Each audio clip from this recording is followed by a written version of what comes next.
Capítulo 5. Onde você focar sua atenção é onde colherá resultados.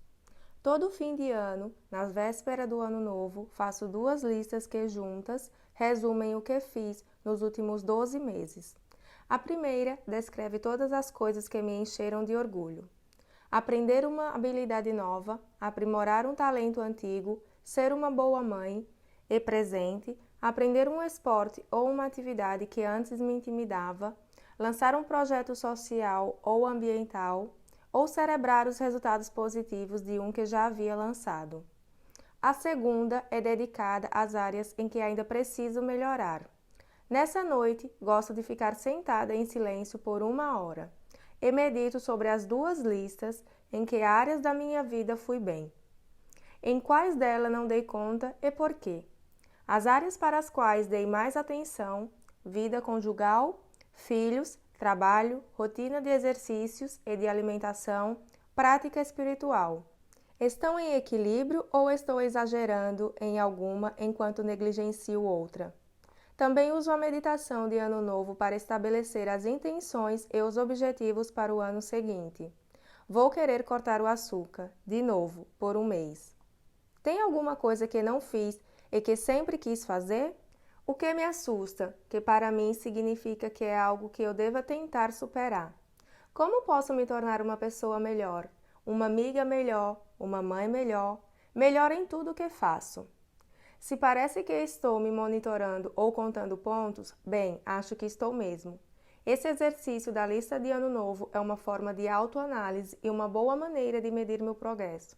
É uma oportunidade de me sentir bem com relação a qualquer pequena vitória que tive e, ao mesmo tempo, de me lembrar das áreas em que ainda posso melhorar. Não se trata de um momento para a autocrítica. Se cometo esse erro, reformulo a reflexão como uma oportunidade de aprender algo novo. Também não é hora de me cobrir de elogios. As grandes perguntas que sempre me faço são: quão bem ou mal usei o tempo que me foi dado nesse ano que passou? Aproveitei ao máximo as horas, os dias, as semanas e os meses que me foram dados? Priorizei o que é mais importante para mim e dediquei a isso minha atenção plena?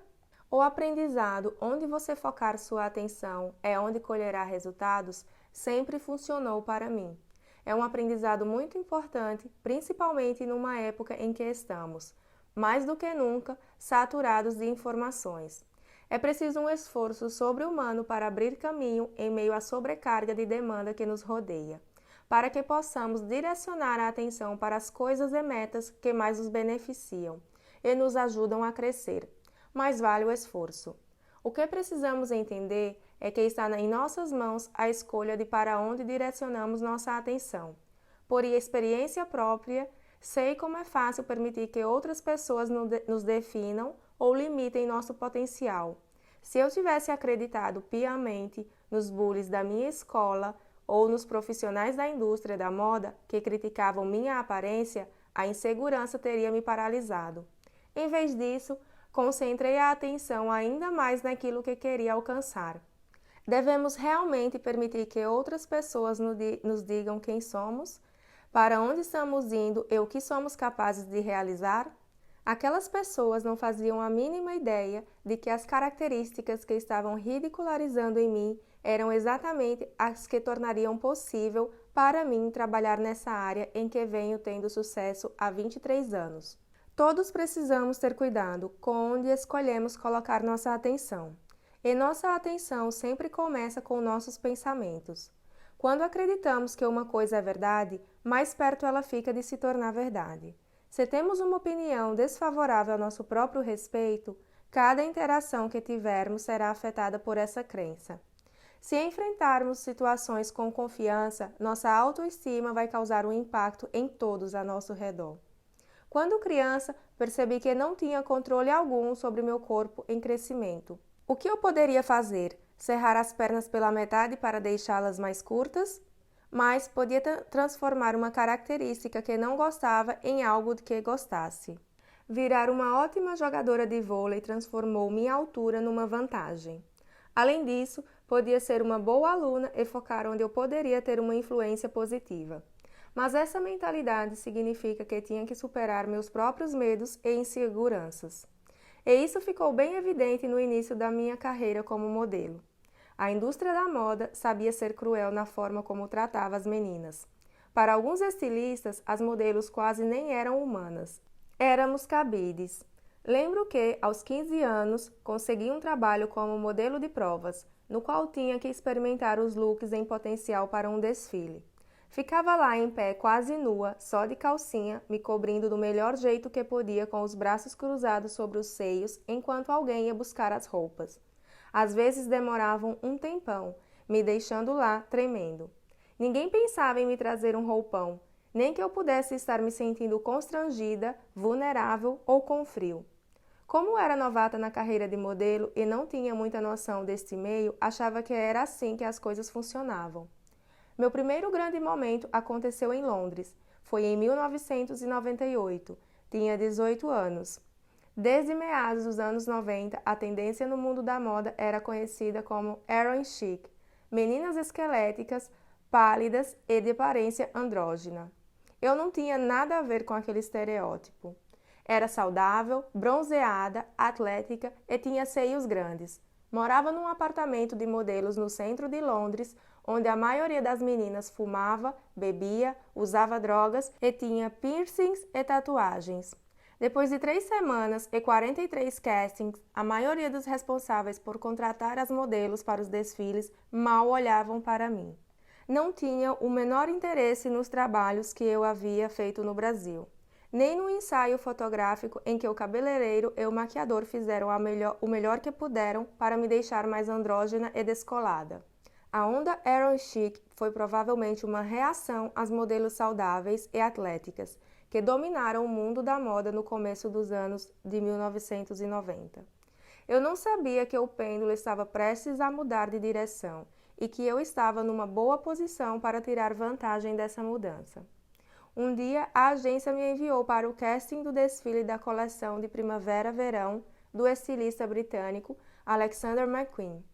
Lee, como meus amigos o chamavam, tinha sido estilista-chefe da Givenchy, antes de criar sua própria marca.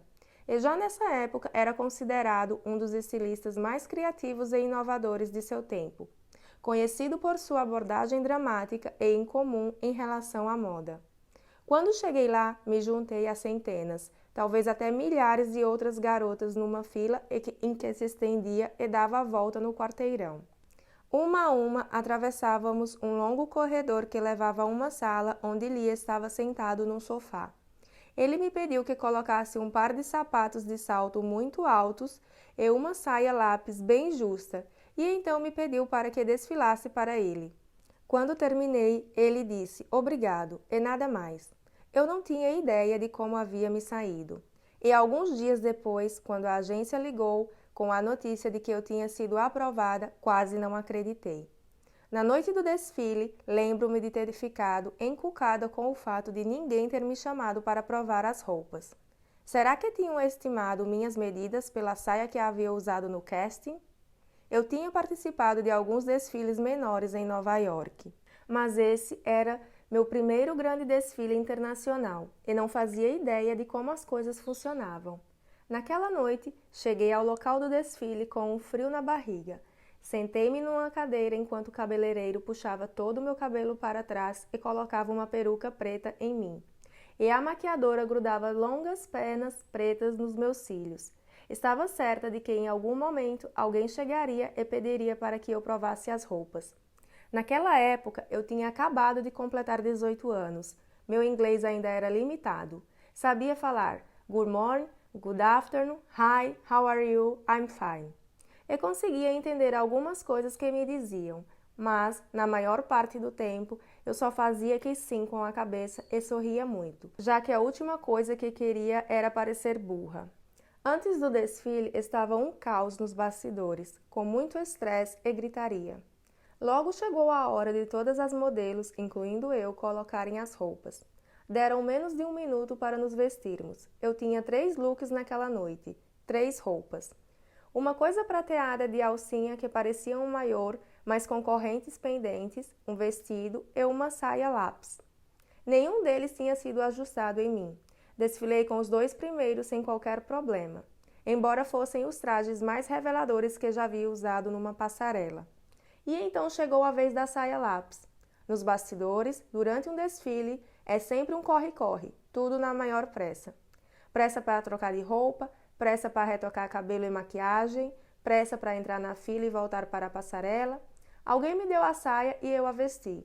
Foi difícil enfiar as pernas nela. Era muito justa. Não bastava o salto super alto, quase impossível de caminhar. Agora tinha essa saia que mal deixava eu mexer as pernas. Ainda estava esperando pela parte de cima, e no meu inglês capenga, por fim consegui perguntar a alguém onde estava. Não tem a parte de cima, veio a resposta. E eu pensei, como assim não tem a parte de cima? Comecei a chorar. Não tinha ideia do que fazer. Só pensava no quanto meus pais ficariam decepcionados e envergonhados. Tentei conter as lágrimas, mas elas simplesmente continuaram rolando, e as penas pretas grudadas nos cílios começaram a se descolar. Dava para ouvir a pesada batida eletrônica da música vindo da passarela. Por um segundo pensei em ir embora, em fugir. Por nada nesse mundo eu sairia para desfilar sem a parte de cima da roupa. Mas, se fosse embora, sabia que provavelmente jamais me dariam outra oportunidade. As pessoas me chamariam de antiprofissional. Isso se os responsáveis pelo casting se dessem ao trabalho de me chamar de volta para qualquer outro trabalho. Mas, no fim das contas, era o meu corpo, de mais ninguém. Assim que Val, a maquiadora, viu o que estava acontecendo, disse que ia pintar um top em mim usando maquiagem branca. O que começou a fazer? Ficou mesmo parecendo um top, ainda bem. Val me disse que tinha ficado lindo e falou que a passarela estava tão escura que ninguém ia notar que eu não estava usando uma blusa branca fininha. Se Val não tivesse aparecido naquela hora, duvido sinceramente que eu teria desfilado. Eu me lembro de ter pensado que, se alguém me fotografasse, pelo menos meus pais não conseguiriam me reconhecer com aquela peruca preta. Num dado momento, percebi que uma garota, depois outra... Não, peraí. Todas as garotas estavam voltando para os bastidores completamente molhadas. Levei alguns segundos para perceber o que estava acontecendo. Eu já não conseguia nem me mexer direito com a saia apertada e o salto alto. Agora eu teria que entrar na passarela com um top pintado no corpo e ainda por cima, estaria chovendo? Aquela foi, provavelmente, a noite em que passei a me dissociar, a começar a pensar na Gisela modelo como ela. Porque a menina que finalmente surgiu na passarela não era ninguém que eu conhecia. Ela era muito mais confiante e forte que eu. Poucos minutos antes, eu chorava tanto que as lágrimas estavam borrando toda a maquiagem. Eu era uma boa menina, era meio moleque. Era alguém que sentia vergonha de ter seios grandes desde a puberdade. Eu era a garota que morria de medo de que a família ficasse com vergonha dela e que nunca mais falasse com ela. Eu estava apavorada. Graças a Deus, a internet não era tão popular assim em Horizontina naquela época. Senão, tenho certeza de que meus pais teriam me mandado voltar para casa. Treinei meu olhar para focar numa única luz no fim da passarela. E entrei. Naquela noite, ninguém viu a garota de 18 anos tímida, assustada, envergonhada e insegura. Em vez disso, viram uma mulher forte e confiante desfilando na passarela. Ela conseguiu desfilar com um salto absurdamente alto sobre um piso extremamente escorregadio. Ela não cometeu um erro sequer. Ela não caiu. Ela deu a impressão de que não estava nem aí para nada. A chuva fez a maquiagem preta dos olhos escorrer pelo rosto. Então, ninguém poderia saber que ali, além da água da chuva, havia lágrimas. Finja até se tornar verdade. Isso funciona mesmo. Graças a Deus, a coisa toda começou e terminou rápido. No fim das contas, participar do desfile de Alexander McQueen foi o começo da minha carreira internacional. Ele era visto como um gênio, o melhor e mais inovador estilista do seu tempo. A indústria da moda o considerava um visionário.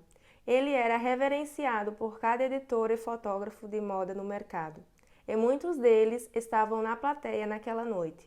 Quando ele me selecionou para participar do desfile, minha agência me explicou como isso era importante. embora eu não tivesse a noção exata da dimensão daquilo.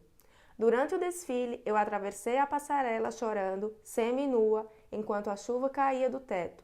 Relembrando agora, realmente devo ter me destacado, principalmente por ser tão diferente do look heroin chic, ao qual todos estavam acostumados. Meus seios eram grandes e mesmo que eu estivesse chorando, minha aparência era saudável e mais curvilínea. A indústria da moda estava pronta para uma mudança. Era o momento certo e naquela noite eu era a modelo certa.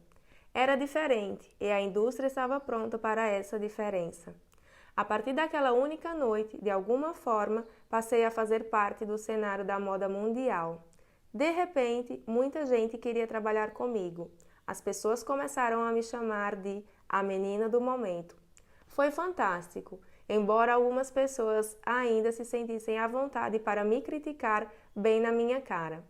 Depois de participar de alguns desfiles em Milão e Paris, voltei para Nova York, onde surgiram na minha vida pessoas que seriam fundamentais para a minha carreira. 3 delas eram fotógrafos de moda renomados, e uma é até hoje editora de uma revista legendária. Primeiro, Mário Testino me convidou para um editorial da Vogue francesa. Quase na mesma semana, Patrick Demarchelier me chamou para estampar as páginas da Harper's Bazaar. Depois comecei a trabalhar com Steven Meisel, que não é só um fotógrafo extremamente talentoso, como um professor incrível, que me ensinou muito sobre como modelar. Um ano depois, a editora-chefe da Vogue americana, Anna Wintour, me colocou na capa da revista ilustrando a matéria, A Volta das Curvas. A Vogue americana é considerada a bíblia da indústria da moda mundial. Quando Anna anunciou a tendência de um novo movimento na moda, que as curvas estavam de volta, e me escolheu para ilustrar essa tendência, foi um momento crucial na minha carreira. Fui uma das modelos mais jovens a aparecer na capa da Vogue americana, e dentro dessa edição também havia uma foto nua minha, tirada por Irving Penn. Na época, havia 3 fotógrafos de moda que eram verdadeiros ícones, Richard Avedon, Helmut Newton e Irving Penn, que fotografavam raramente, pois já tinham certa idade, e com quem todo mundo queria trabalhar. Quando minha agente me contou que Irving Penn gostaria de me fotografar nua, fiquei bastante hesitante. Não queria tirar a roupa. Também não sabia como dizer não à maior e mais influente revista de moda do mundo, e a um ícone da fotografia. A ideia como um todo me deixou pouco à vontade, mas a agência me disse que ela era muito importante e acabei concordando. Sendo bem franca, era uma oportunidade única na minha carreira. Então senti que era algo importante a ser feito. Irving Penn, que tinha quase 80 anos quando nos conhecemos, era um verdadeiro artista e um homem gentil e respeitoso. Normalmente, durante ensaios fotográficos, há mais de uma dezena de pessoas circulando pelo estúdio, mas ele trabalhava só com um assistente, e Phyllis, a editora, e usava luz natural que vinha da janela. Pelo menos foi assim, das 2 vezes que trabalhei com ele. Era muito cortês e discreto, não havia retoque. Tirar a roupa não foi fácil para mim. Muita gente pensava que as brasileiras tiravam a roupa à torto e à direito, já que no carnaval os corpos ficam bastante expostos. Mas eu cresci numa família bem conservadora e me senti desconfortável em pé, ali sem nada no corpo. Mas fiz o que minha agente me disse para fazer. Eu me lembro de ficar lá nua por quase 2 horas sem me mexer, mal conseguindo respirar, com o rosto inclinado para a direita. Isso também me deixou incomodada, já que havia me convencido de que só ficava bem quando fotografada do lado esquerdo. Não acho que este lado seja tão bom, Sr. Penn, falei. Jamais vou esquecer a resposta dele. Falando devagar, com sua voz serena, ele me disse que tudo e todos têm uma beleza única e própria, que todos os ângulos são lindos. Quando finalmente vi a foto que ele tirou, percebi que estava certo. A foto era diferente, mas também, pelo menos na minha concepção, ficou legal. Apesar de não conseguir mexer o pescoço por vários dias depois da sessão por ter ficado muito tensa, e o curioso é que, anos mais tarde, escolhi essa foto para ilustrar a capa do meu livro em comemoração aos meus 20 anos de profissão. Trabalhar com Iverpin me libertou de muitas maneiras. Me fez perceber, por exemplo, que eu não precisava parecer com ninguém. Não havia problema em ser diferente. Outro aspecto que fazia muitas pessoas me acharem confiante, mas que na verdade se tratava de algo totalmente diferente, era meu jeito de desfilar na passarela. Com o passar dos anos, fiquei conhecida por um andar que alguns chamavam de trote. Erguia o joelho alto e chutava o pé para frente, o que criava a impressão visual de uma égua trotando. A verdade é que eu não tinha opção. Calço 37 e tenho 1,80 m de altura. Os saltos que as modelos usavam na passarela eram muito mais altos comparados aos que eram vendidos nas lojas, tornando quase impossível, no meu caso, manter as pernas esticadas. Imaginem ter a minha altura e se equilibrar em pés pequenos dentro de sapatos de salto muito alto, e aí você vai entender porque meu caminhar era simplesmente um jeito de evitar levar um tombo. E também tinha outro efeito, fazia a menina que desfilava na passarela, ela, se sentir orgulhosa, forte, confiante e determinada. Parecia que eu estava abrindo caminho aos pontapés. O que ninguém sabia era que os saltos que eu geralmente usava machucavam tanto na hora de andar que eu os tirava no instante em que chegava aos bastidores. Se antes do desfile de Alexander McQueen eu já era focada, depois disso passei a ser ainda mais focada e determinada. Eu já sabia o que queria, mas agora as possibilidades pareciam muito mais amplas. Estava empenhada em escalar a montanha que via à minha frente. No que dependesse de mim, nada iria me impedir. E daí, se um dia eu estivesse doente, no outro sentisse cólicas e na semana seguinte estivesse passando por maus bocados na minha vida pessoal? Mesmo quando sentia vontade de chorar, aparecia com um sorriso no rosto, pronta para trabalhar. A carreira de modelo costuma ser curta, além de descartar as meninas com facilidade. Já tinha visto tantas garotas irem e virem, e eu não seria uma delas. Com o tempo, pareceu mais saudável, além de ajudar a resguardar quem eu realmente era, pensar no meu trabalho como modelo, não como minha identidade, e sim como um negócio, uma profissão. O que é, na verdade? Para mim, isso significava que eu precisava entender cada aspecto dessa indústria: cabelo, maquiagem, câmeras, iluminação, enquadramento. Todo o processo criativo e colaborativo. A melhor forma de aprender a fazer alguma coisa é fazendo, dia após dia. Meu trabalho me deu a oportunidade de estar cercada por equipes de pessoas incrivelmente criativas. Tive ótimos professores. Eu me propus a absorver e analisar toda e qualquer coisa ao meu alcance. Ficava lá, prestando muita atenção quando alguém arrumava meu cabelo ou me maquiava. Observava os fotógrafos de perto e aprendia sobre luz e ângulo. E descobri rapidamente que, quando se trocam as lentes, o enquadramento e a luz, tudo muda. O fator mais importante para que uma foto saia do jeito que você quer é a iluminação. Por outro lado, o enquadramento é o que torna a foto mais interessante. É uma foto convencional de frente ou é tirada de um ângulo mais baixo? Que efeito me fez parecer mais alta? Ou de cima, que me faz parecer mais baixa? Ou é uma foto tirada de um ângulo diferente, com um propósito mais artístico? Se a iluminação cria o clima, o enquadramento pode determinar se a foto é diferente, incomum ou meramente comercial. Embora a luz também possa fazer isso. Então comecei a analisar as fotos que não tinham uma luz boa. Isso não ficou legal. Por quê? Quanto mais eu entendia sobre luz e enquadramento, melhores minhas fotos ficavam. Dava para ver como um feixe de luz valorizava meu rosto, enquanto o outro o fazia parecer esquisito.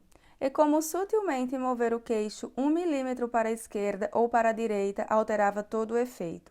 Eu estava sempre tentando encontrar ângulos em que meu nariz parecesse menor e meus olhos parecessem maiores.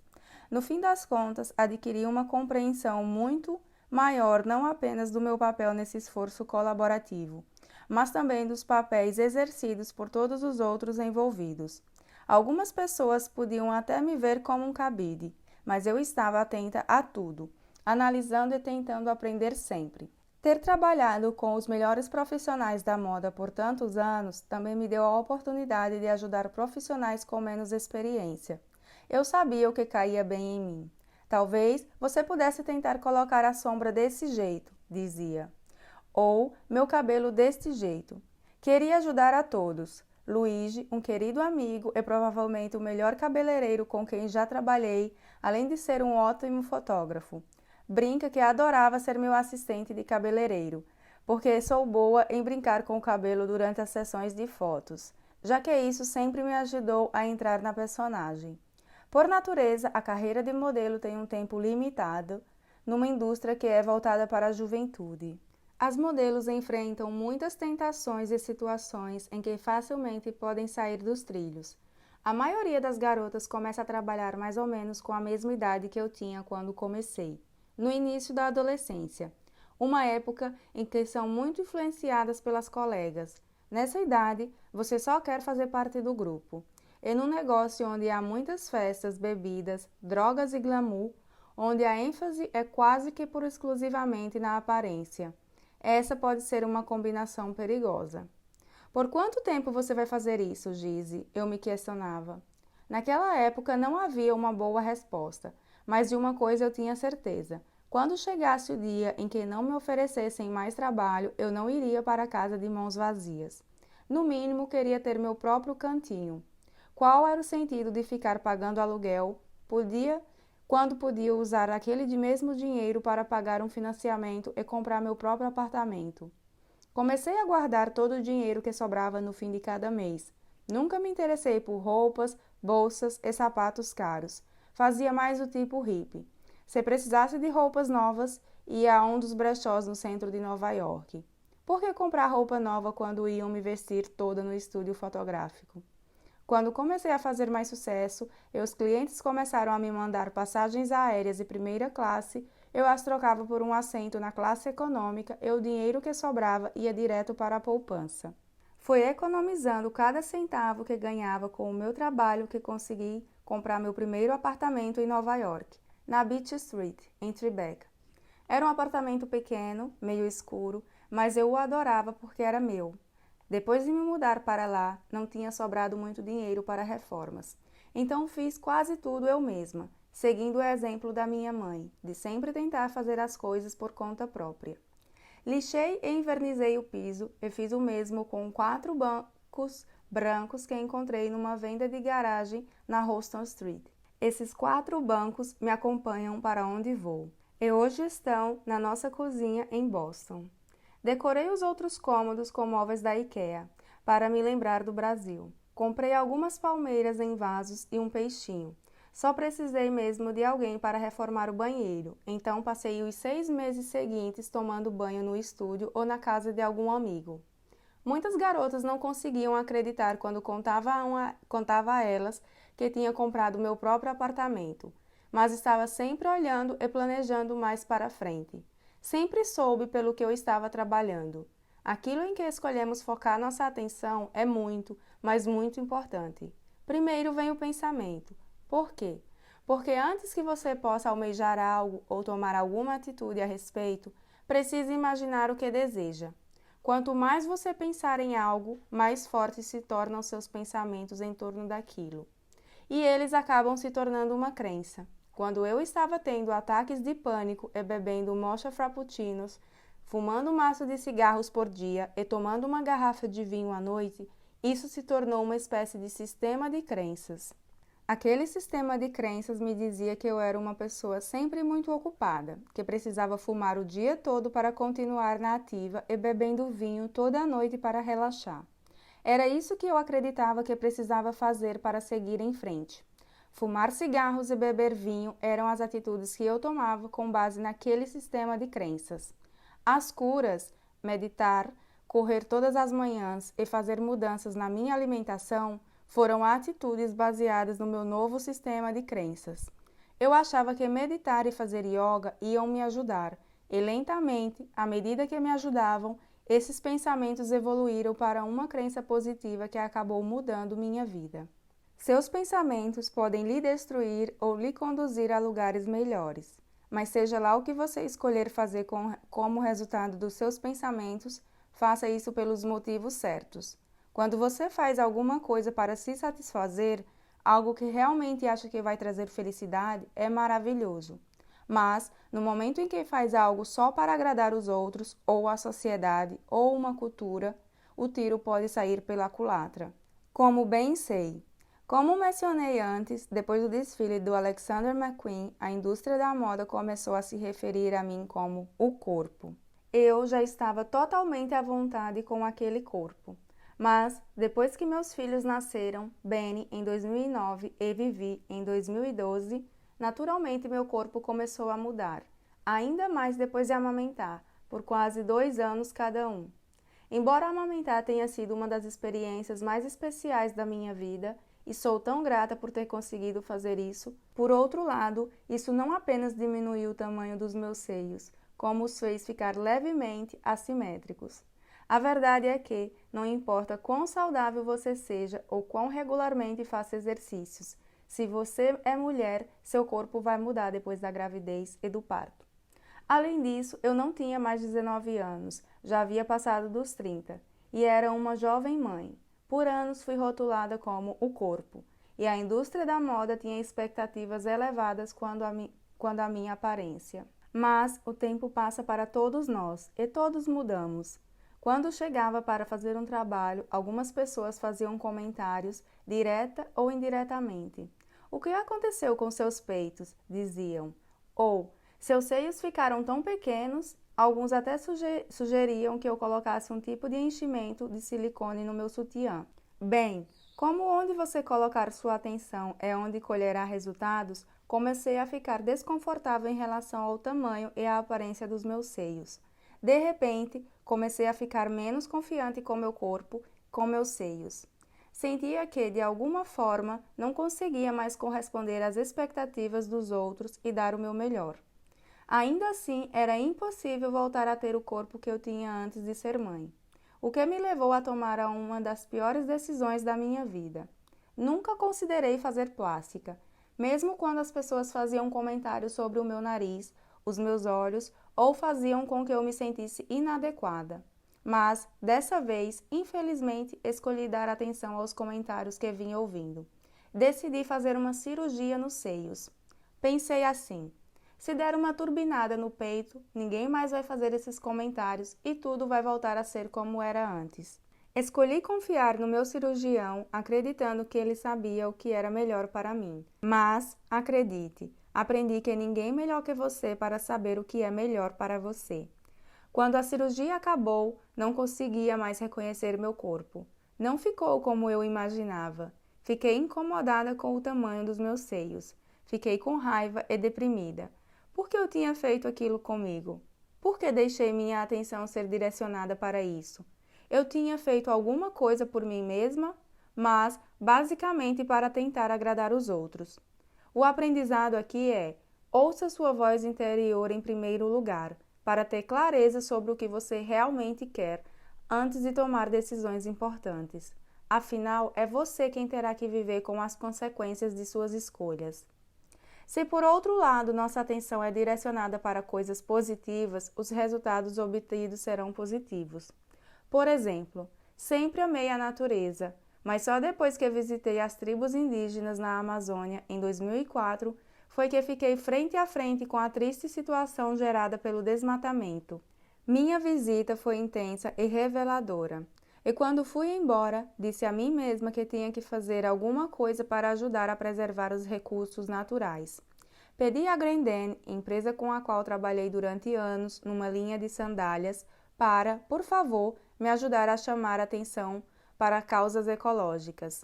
Decidimos que uma percentual dos lucros anuais da minha linha de sandálias seria doado para ajudar a proteger o rio Xingu, que deságua no rio Amazonas, e para ajudar a apoiar várias outras causas ambientais. Durante anos, conseguimos apoiar inúmeros projetos, incluindo projetos de recuperação de florestas, da água, das espécies ameaçadas de extinção no Brasil. Eu queria fazer tudo o que estava ao meu alcance para chamar a atenção e trazer consciência para os problemas ambientais. Então também criei um desenho animado na web chamado Gisele and the Green Team, sobre um grupo de adolescentes que levavam uma vida dupla como supermodelos e super-heroínas protetoras do meio ambiente. Em Horizontina, meu pai e eu criamos o projeto Água Limpa, com a missão de restaurar a mata nativa nas margens do rio e melhorar a qualidade da água. Essas iniciativas me levaram a ganhar reconhecimento nessa área. A ONU me convidou para ser uma de suas embaixadoras na boa vontade. A Universidade de Harvard também reconheceu o trabalho que eu vinha fazendo. Anos depois, esses esforços me levaram a fazer aquele discurso no Rock in Rio. Nos últimos anos, a maior parte do meu tempo tem sido direcionada para trabalhar em prol do meio ambiente, já que minha preocupação com o planeta e as futuras gerações é enorme. E espero inspirar todos a ajudarem. Presto muita atenção às informações que recebo todos os dias e à maneira como alimento e nutro minha mente. Como figura pública, sei que há muitas coisas escritas sobre mim na internet. Quase tudo por pessoas que não me conhecem. Algumas são maldosas e negativas. Na internet, as pessoas fazem comentários sobre outras pessoas que não conhecem, comentários que jamais fariam se estivessem cara a cara. Computadores são máquinas e e-mails, mensagens e comentários na internet nos desconectam da ideia de que há um ser humano do outro lado da tela. O anonimato não só cria essa desconexão, ele também parece facilitar a crueldade. Para mim, é difícil acreditar que alguém que tem uma vida feliz entraria na internet com o propósito de dizer coisas maldosas sobre uma pessoa que nem conhece. Isso é pior do que os meninos que implicavam comigo na escola, porque o número de pessoas fazendo comentários na internet é muito maior. Pessoas felizes têm coisas melhores para fazer do que gastar seu tempo falando mal dos outros. Durante minha vida inteira me considerei uma pessoa feliz. Sou abençoada, tenho saúde, marido e filhos para amar, e trabalhos a realizar. Se direcionasse toda a minha atenção para a internet ou para todas as últimas notícias negativas do mundo, a qualidade da minha vida iria mudar, e não para melhor. Meu celular se tornaria meu foco e o medo e a ansiedade e a sensação de desamparo aumentariam. Aos 20 e poucos anos, me lembro de passar dias inteiros incríveis no trabalho e com os amigos. E depois ia para casa e ligava a TV ou entrava na internet e via alguma coisa que me angustiava tanto que ficava muito mal. Focar muito da sua atenção nas notícias do mundo, na internet ou em qualquer coisa externa pode consumir você. Não é a sua vida, mas pode muito bem se tornar a sua vida. Se você continuar dando atenção a coisas que tragam medo ou ansiedade, vai acabar sentindo cada vez mais medo e ansiedade. Claro que isso não significa que você vai ficar alienado sobre o que está acontecendo ao redor do mundo, mas, ao mesmo tempo, não deve se concentrar apenas nas notícias ruins. É importante buscarmos nos alimentar de conteúdos que nos façam crescer, que nos inspirem, que tragam bons sentimentos. Nas raras ocasiões em que fico na internet, com frequência me pego lendo palavras ou vendo imagens que fazem lembrar de diversos pensamentos que passam pela minha cabeça durante a meditação. Eles vêm e vão de uma hora para outra, de um dia para o outro. Pode ser útil questionar, direcionar sua atenção para esta ou aquela informação. Vai beneficiar ou conectar você ao seu eu superior? Quando fui convidada para participar da cerimônia de encerramento da Copa do Mundo FIFA de 2014, fiquei dividida. Como muitos brasileiros, eu acreditava que o Brasil poderia ter usado o dinheiro gasto em estádios para coisas mais urgentes e necessárias, como melhorar hospitais, escolas e a infraestrutura do país. Mas no fim, acabei aceitando. Senti que seria uma honra representar meu país e transmitir uma imagem positiva. Tive a mesma sensação quando me convidaram para desfilar na abertura das Olimpíadas do Rio em 2016. Meu objetivo, e espero que isso não soe muito pretensioso, era que, de algum modo, eu pudesse servir como inspiração, como uma imagem positiva para o nosso país. Seria um privilégio, na verdade, e eu queria viver uma experiência única. Eu tinha que fazer aquilo. Quando cheguei ao Rio e peguei o carro até o hotel, ouvi o que falavam no rádio. Tudo era negativo. Ninguém acreditava que o Brasil pudesse realizar uma cerimônia de abertura das Olimpíadas bem-sucedida. Consequentemente, fiquei apreensiva quanto àquela situação como um todo. Mas também sabia que sempre que tenho medo de ir além, é aí que preciso ter coragem. Se não estiver disposta a ousar e tentar algo novo, me fecho para oportunidades que poderão resultar daquilo. Os maiores sucessos que tive na vida vieram todos quando saí da minha zona de conforto. Minha tarefa nas Olimpíadas era desfilar sozinha por mais de 120 metros, só eu, mais ninguém. Milhares de pessoas estariam dentro do estádio escuro e milhões mais ao redor do mundo estariam vendo pela televisão. Muitas coisas podem acontecer ou dar errado em 120 metros. E se eu caísse? Graças a Deus, nunca caí num desfile, mas sabia que isso podia acontecer.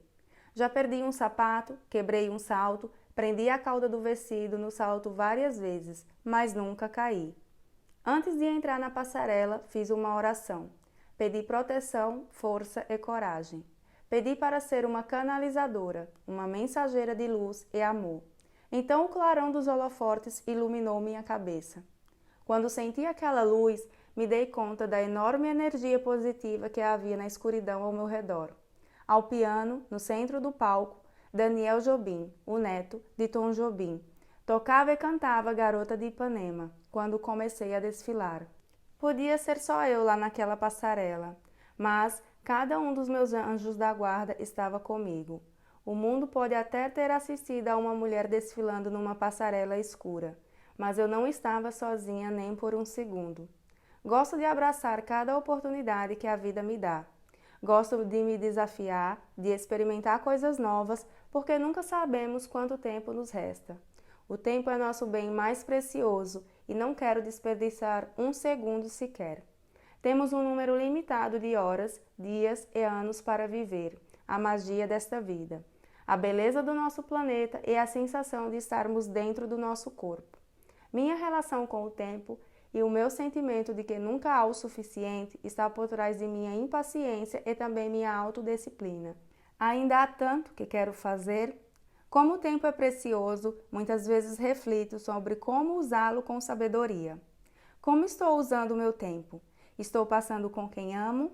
Estou consciente e presente a cada momento? Estou aprendendo sobre pessoas, ideias ou situações que vão me encorajar positivamente? Estou lendo livros ou revistas que me ensinam, me inspiram e me trazem alegria? Estou direcionando minha atenção a coisas que podem estar fora da minha zona de conforto, mas que me ajudam a crescer?